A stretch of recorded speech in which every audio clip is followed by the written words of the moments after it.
గారికి వందనాలు, సంఘం అంతటికి వందనాలు. అయ్యగారు నాకు 24 ఇయర్ నుంచి తెలుసు, యూట్యూబ్ ఫాలో అవుతుంటాను.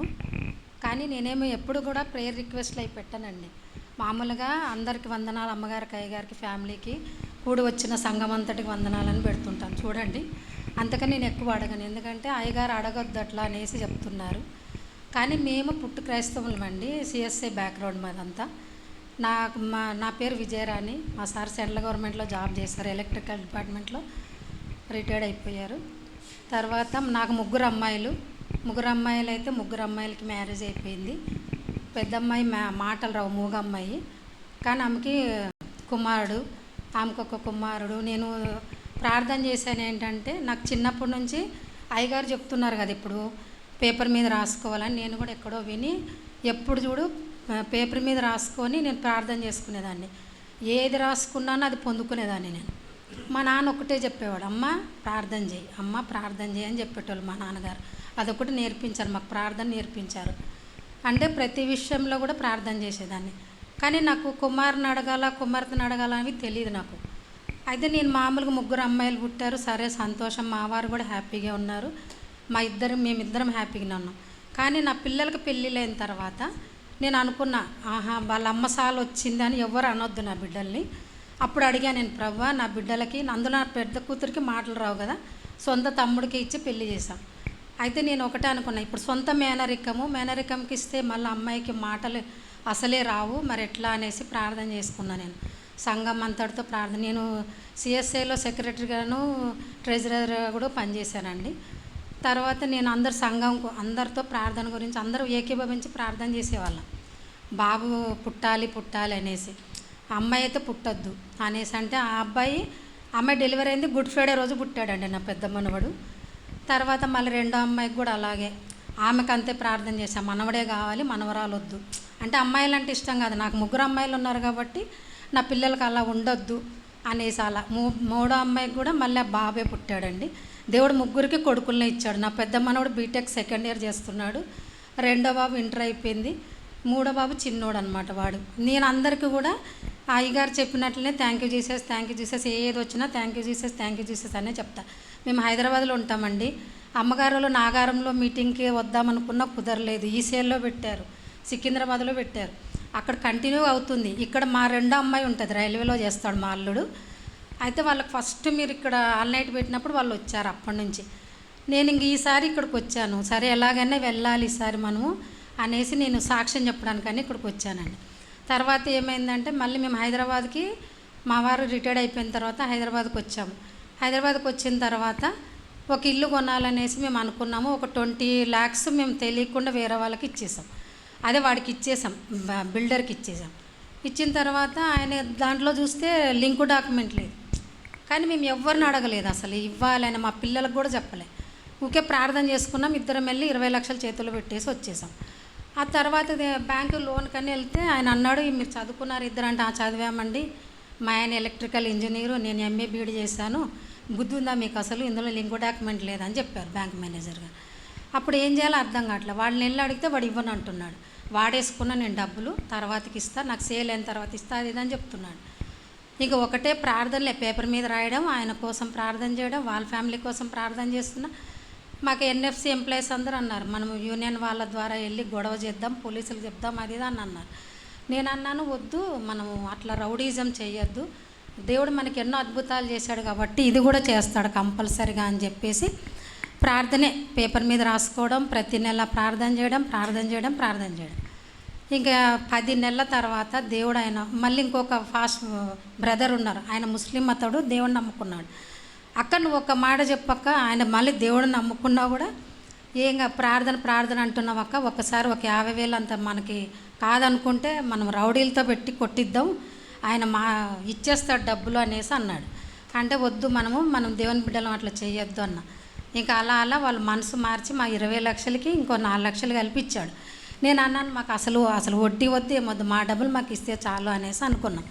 ఆ తర్వాత ఆ డబ్బులు కూడా మాకు వచ్చేసాయి. తర్వాతకి మా చిన్న అమ్మాయికి మ్యారేజ్ అవ్వలే, మా సార్ రిటైర్డ్ అయ్యే వాళ్ళకు అమ్మాయి చిన్నది కొంచెం, వీళ్ళిద్దరు పెద్ద అమ్మాయి వాళ్ళిద్దరు కొంచెం వెంటనే ఉంటారు. తర్వాత ఇంకా ఆ అమ్మాయి పెళ్ళి అయిపోయింది, డబ్బులు ఇచ్చిన తర్వాత మ్యారేజ్ కుదిరింది, అమ్మాయికి పెళ్ళి అయిపోయింది. ఈ లోపల కరోనా వచ్చింది. ఇక ఇల్లు కొందామంటే కుదరలేదు, రేట్లు అన్నీ పెరిగిపోయినాయి. అందరు మరి ఇల్లు ఎట్లా కొనుక్కుంటారు, అది ఇక్కడ ఉండాలంటే ఇల్లు ఉండాలి, రెంట్లు కట్టుకోవాలి కదా ఎట్లా అనుకుంటే వాడు మా దగ్గర ఉన్నది 20 లక్షలే. మళ్ళీ ఏం చేద్దాం అనేసి మళ్ళీ ప్రార్థన చేశాను. అందరు అంటున్నారు ఒక 20 లక్షలకి ఏమి ఇల్లు వస్తుంది, ఏదో ఒకటి చిన్నది పాతదో ఏదో కొనుక్కోండి అనేసి అందరు సలహా ఇస్తున్నారు. అంటే నేను అన్నాను, లేదు నాకు దేవుడు కొత్త ఇల్లే ఇస్తాడు, నేను ఒకరున్న ఇంట్లో ఉండను, నాకు దేవుడు సాయం చేస్తాడని మళ్ళీ నేను అదే నమ్మకంతో ప్రార్థన చేసుకుంటున్నా. అలా మళ్ళీ నాకు కూడా మళ్ళీ దేవుడు మళ్ళీ కొత్త గృహమే ఇచ్చాడు, కొత్త ఇల్లు అపార్ట్మెంట్ కొనుక్కున్నాము, అన్నీ బాగానే ఉన్నాయి. పిల్లలు కూడా 3 సెటిల్ అయిపోయినారు, అమ్మాయిలు 3. పెద్ద అమ్మాయికి గవర్నమెంట్ జాబ్ వచ్చింది, ఆ స్కూల్లోనే ఆమె లైబ్రేరియన్గా చేస్తుంది. అమ్మాయి మాటలు రాకపోయినా వికలాంగుల లిస్టులో అమ్మాయికి జాబ్ వచ్చింది. రెండో అల్లుడేమో రైల్వే ఎంప్లాయీ, ఇక్కడే విశాఖపట్నంలోనే ఉన్నారు వాళ్ళు. మూడో అమ్మాయి సింగరేణి, మూడో అల్లుడు. అమ్మాయి కూడా టెక్ మహేందర్లో జాబ్ చేస్తుంది, మా చిన్న అమ్మాయి కూడా. అట్లా 3 బాగానే సెటిల్ అయిపోయినారు, మాకేవి ఇది లేదు. మా సార్కి మొన్న ఫిబ్రవరిలో 28న మా సార్ చనిపోయారు. అయితే నాకు ఏంటంటే ఇన్ని రోజులు ధైర్యం లేదు నాకు. ఈ అయ్యగారి ప్రార్థనలు ఇవి మెసేజ్లు విని విని విని తెల్లవారుజామున 3:30కి లేచి కూర్చొని అన్ని ధైర్యం వీళ్ళు చెప్పేవన్నీ, ఆయనకు హెల్త్ బాగలేనప్పుడు అయ్యగారు చెప్పినవి, అమ్మగారి ఎలక గురించి ఇవన్నీ మొత్తం ప్రతి విషయం కూడా మైండ్లో ఫిక్స్ అయిపోయి ఆ మెసేజ్లని విని విని విని బాగా నేను ఒక గట్టి. అమ్మగారి స్థుతులు ఎట్లా చేస్తారంటే అసలు అన్ని వర్డ్స్ ఉంటాయంటే నేను బైబిల్ బాగా చదువుతానండి, ఎందుకంటే నాకు ఫస్ట్ నుంచి దేవుడి మీద నమ్మకం కాబట్టి. ఆ స్థుతులు అనేవి ఎలా చెప్తుంటారంటే పొద్దున్న ఫాస్ట్గా చెప్పేస్తూనే ఉంటారు. అసలు అబ్బాయి ఇంత సుస్థిస్తున్నారు చూడ అమ్మగారు అనేసి అనుకునేవాళ్ళు. అంటే అవన్నీ విని అయ్యగారు వాక్యాలు విని విని విని ఎప్పుడైనా మెసేజ్లు వినడమే అలా నాకు భయం ఎక్కువ అండి. నేను ఎవరితో వెళ్ళి మాట్లాడలేను, అసలు అంత భయం. అంత మా సార్ చూసుకునేవాళ్ళు నన్ను, అంత ప్రేమగా నన్ను బయటికి వెళ్ళకుండా చూసుకునేవాళ్ళు. అలాంటిది బయటికి వెళ్ళి మాట్లాడాలంటే భయం. ఈ వాక్యాలు విని విని విని ధైర్యం వచ్చేసింది నాకు.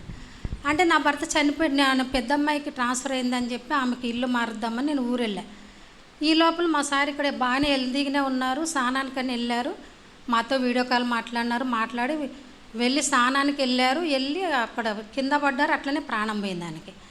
ఇంకా అందరు అన్నారు ఎంత మంచి చావు చనిపోయారైనా, అది ఇది అన్ని బాధ్యతలు అయిపోయినాయి, ఎంత చక్కగా ఈ లోకాన్ని ముగించుకొని పోయారు, అది ఇది అనేసి అంటున్నారు.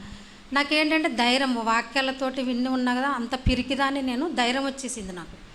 ఓహో మనము నిరీక్షిస్తున్నాము, మనం పరలోకానికి నా భర్త వెళ్ళిపోయాడు, ఆయన పనులన్నీ ముగించుకొని వెళ్ళిపోయాడు, అందుకని మనం భయపడకూడదు, ఏడవకూడదు అని చెప్పేసి ధైర్యంగా ఉన్నా అనమాట. అందరూ అంటారు ఇంత పిరికిది ఉట్టిగా ఏడ్చేది అసలు ఎంత ధైర్యంగా ఉంటుందని అందరూ అనడమే.